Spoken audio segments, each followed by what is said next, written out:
remaining 80% current affairs video and general studies complete videos, please subscribe to our complete package. 1. Tapi Pipeline groundbreaking ceremony on December 13, 2015. What is Tapi gas pipeline? What India gains from the project? Which country gains what? What are the challenges in implementing this project? GS Paper 2, Agreements involving India and affecting India's interests. GS Paper 3, Energy security. What is Tapi gas pipeline? Tapi is a proposed natural gas pipeline being developed by the Asian Development Bank. A 1,680 kilometers pipeline from Turkmenistan, Afghanistan, Pakistan, India, TAPI. The pipeline will transport Caspian Sea natural gas from Turkmenistan through Afghanistan into Pakistan and then to India. Construction on the project is scheduled to start on December 13, 2015. It'll become operational by 2018. It will carry 90 million metric standard cubic meters a day for a 30-year period. What India gains from the project? India has to pay a transit fee to Pakistan and Afghanistan as the pipeline passes through these nations. Due to Make in India, our energy needs are rising. Our needs in the agriculture sector and want for fertilizers are also rising. In both these areas, Turkmenistan can be our partner. Having natural gas in abundance, India have talked about setting up a fertilizer plant in which fertilizers will be made here. India will benefit a lot as it will receive 38 million standard cubic meters of gas per day, improving India's energy security. The project will also help to foster regional connectivity between the countries involved, thus resulting in regional integration. Which country gains what? Turkmenistan only exports gas to Russia, but with the Tapi pipeline, it will be able to diversify its exports to nations like India, Pakistan, etc. Turkmenistan will earn a lot of revenue by exporting gas through the pipeline. Moreover, the potential extension of the pipeline to the Gwadar port in Pakistan will enable Pakistan to export gas to several countries. Afghanistan will earn transit fees as the pipeline passes through the country. What are the challenges in implementing this project? The pipeline will have to traverse a dangerous route before reaching India, passing through Afghanistan's Kandahar province and the neighboring Quetta region of Pakistan, traditionally the heartland of Taliban militancy. The pipeline will also pass through Pakistan's southwestern Baluchistan province, a region suffering from separatist and sectarian violence for the past 9 years. Any unexpected rupture in Indo-Pakistan relationships can put the Tapi project into jeopardy. 2. 725 farmers committed suicide in Maharashtra during Jan to October 2015. When did the cases of suicides recorded in India? What is driving Indian farmers to commit suicide? How can we give better solution for the woes of farmers? What is the way forward for Government of India? GS Paper 3, Drought and Agrarian Complications of India. Why recently in news? The number of suicides by farmers in Maharashtra due to various causes was 2,568 in 2014.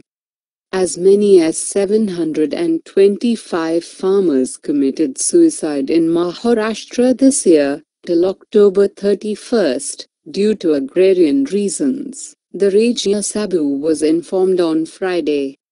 Union Minister of State for Agriculture said that as per the report of the National Crime Record Bureau, NCRB, winded the cases of suicides recorded in India.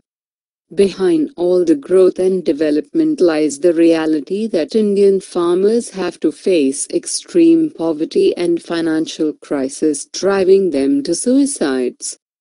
The year 1997 saw the first few cases of farmers committing suicides. These cases steadily increased over the next decade, peaking in 2001, and reports say that as many as 6,000 farmers committed suicide in the last 5 years in the state of Andhra Pradesh alone. The worst cases of farmers committing suicides come from the states of Andhra Pradesh, Karnataka and Maharashtra. What is driving Indian farmers to commit suicide? Indian agriculture is predominantly dependent on nature. Irrigation facilities that are currently available do not cover the entire cultivable land. Any failure of nature directly affects the fortunes of the farmers. Secondly, Indian agriculture is largely an unorganized sector. There is no systematic planning in cultivation. Farmers work on lands of uneconomical sizes. Institutional finances are not available, and minimum purchase prices of the government do not in reality reach the poorest farmer. Added to this, the cost of agricultural inputs have been steadily rising over the years. Farmers' margins of profits have been narrowing because the price rise in inputs is not complemented by an increase in the purchase price of the agricultural produce. Even today, in several parts of the country, agriculture is a seasonal occupation. In many districts, farmers get only one crop per year, and for the remaining part of the year, they find it difficult to make both ends meet. India has witnessed a spate of droughts over the last decade. The worst affected being the farmers of Royal-Seema districts in Andhra Pradesh. It is the cotton farmers in the state of Maharashtra. Nature has repeatedly failed the farmers of these states, and owing to lack of facilities to save their crops, these farmers have no means to face the adversities of crop failures.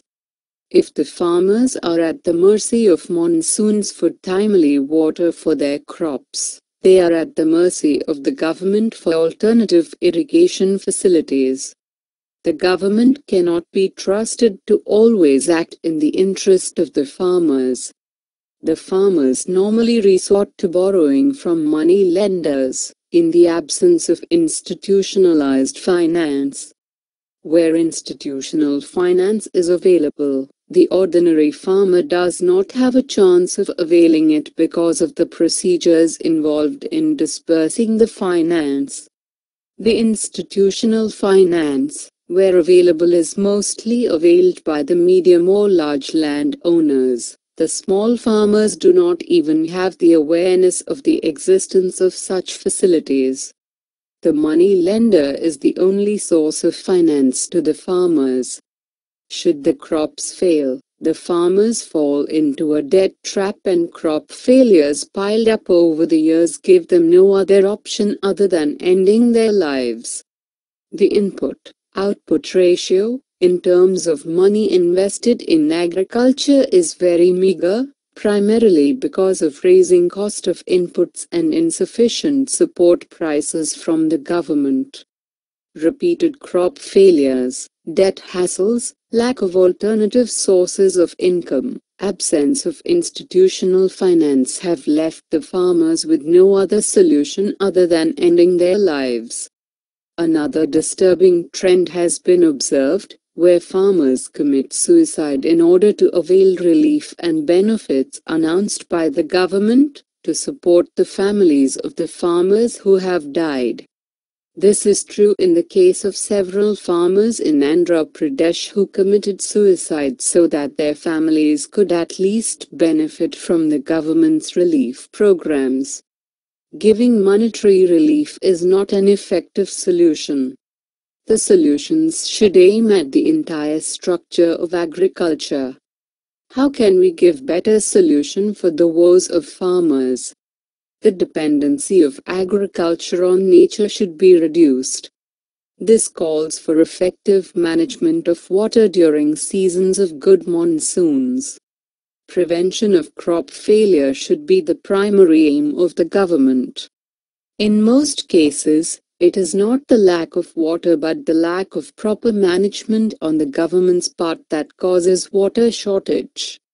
Such regional imbalances can be managed by effective utilization of water resources throughout the country. Making institutional finance available to every farmer is another important solution to save to the farmers from debt traps of money lenders.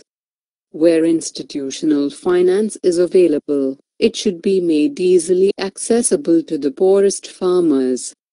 This calls for removing of elaborate formalities and procedures for obtaining the loans. A poor farmer would be unable to understand the complexities of procedures. He needs a simple solution for his financial needs.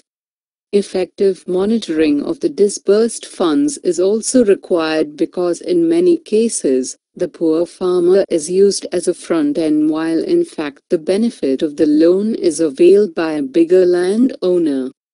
Farmers need to be advised and guided on economical methods of cultivation which would save finances for them. The technological advancement in agriculture should be passed down to the small farmers. Where the existing crops would not do well under current drought and weather conditions, the farmers could be helped to shift to the cultivation of crops that would be easy and economical to cultivate in adverse conditions. Agriculture should be approached professionally and not as a traditional occupation.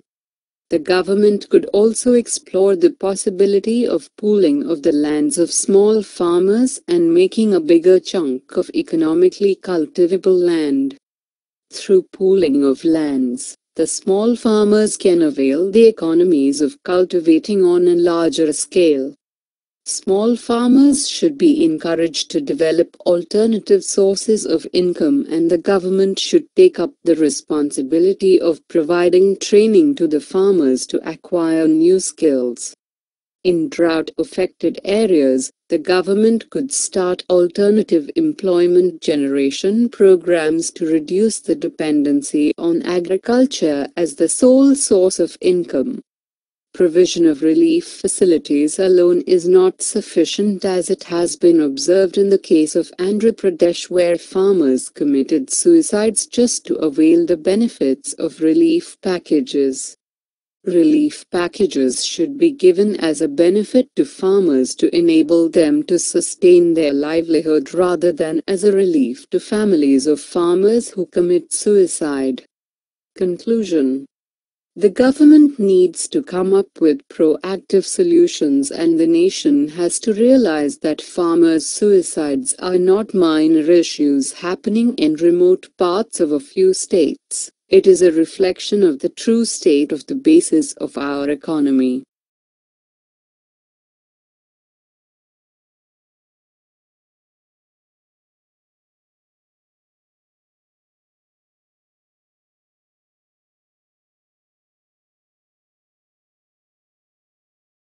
Give a man of their lives without having to face the desperation that adversity drives them to. If India has to shine, it is these farmers that need to be empowered.